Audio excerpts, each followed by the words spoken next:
Welcome to Muscle in the Morning, brought to you by IronMag Labs. Make your mark. I'm Dave Palumbo, and today is Thursday, November 17th, 2016. Let's find out what's going on in the world of bodybuilding and fitness. If you happen to be a bodybuilding fan in attendance at last weekend's Amateur Olympia in Moscow, Russia, then I'm sure that right about now you have absolutely no doubt that aliens do really exist. This week, some new guest posing footage surfaced of an absolutely extraterrestrial-looking Roelly Winkler, who doesn't seem to have wasted any time putting the pedal to the floor early here in the off-season. We've seen Roelly come out and deliver some truly awesome performances in the past, but I think he might have actually topped himself in this one.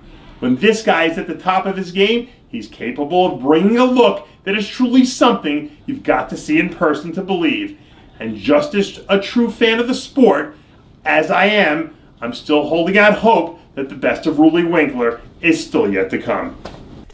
I've never been a huge fan of people throwing around the term Coleman-esque, but when a guy starts throwing around 185-pound dumbbells like they're nothing more than another easy warm-up, I'm not sure what else you can call it. Earlier this week, some new chest training footage surfaced of men's pro Ken Jackson absolutely crushing a recent chest session, cranking out 20 solid reps on the bench with some monstrous 185-pound dumbbells. At the moment, this looks to be far and away the best offseason of Jackson's career, who really seems to be packing on some quality size and holding on to his pretty decent level of conditioning. With another few solid months ahead of him, Jackson has a real chance to retool his entire look. And with a few minor improvements, I can certainly see he's capable of coming back next season and shaking things up.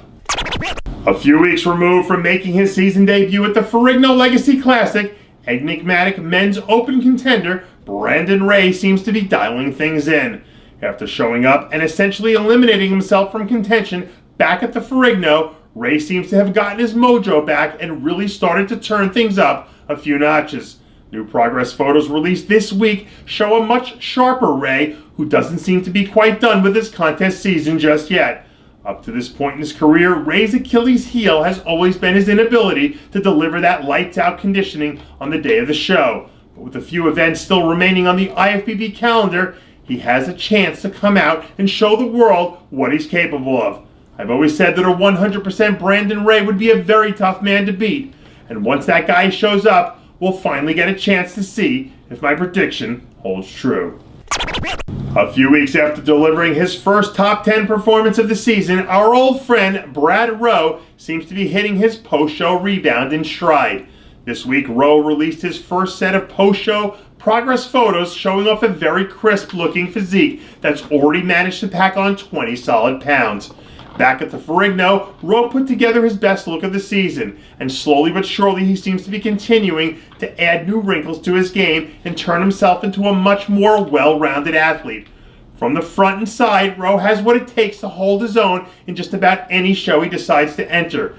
And once he can bring his back up to par with the rest of his physique, I have no doubt in my mind that he'll be capable of doing some pretty special things. Operation 2017 Takeover is in full effect for our old friend Kevin Jordan. Late last week, the protein Papi was spotted smashing a few sets on the hack squat as he prepares to take his game to the next level for next year's contest season. This year, the second-year pro stepped his game up to an entirely new level and showed everyone that he hasn't even begun to start approaching his peak yet. And the fourth-place look he brought to the Arnold Asia was far and away the best of his young career. Jordan's combination of size, shape, and aesthetics are truly impressive when he's dialed in. And with another healthy offseason to keep refining his formula, I have high hopes that 2017 will be his best season yet. And that does it for yet another edition of Muscle in the Morning, brought to you by IronMag Labs. Make your mark. Check out IronMagLabs.com today. I'm Dave Palumbo, reminding you to always be true to your passions, and make sure to follow us on Facebook, Twitter, and Instagram.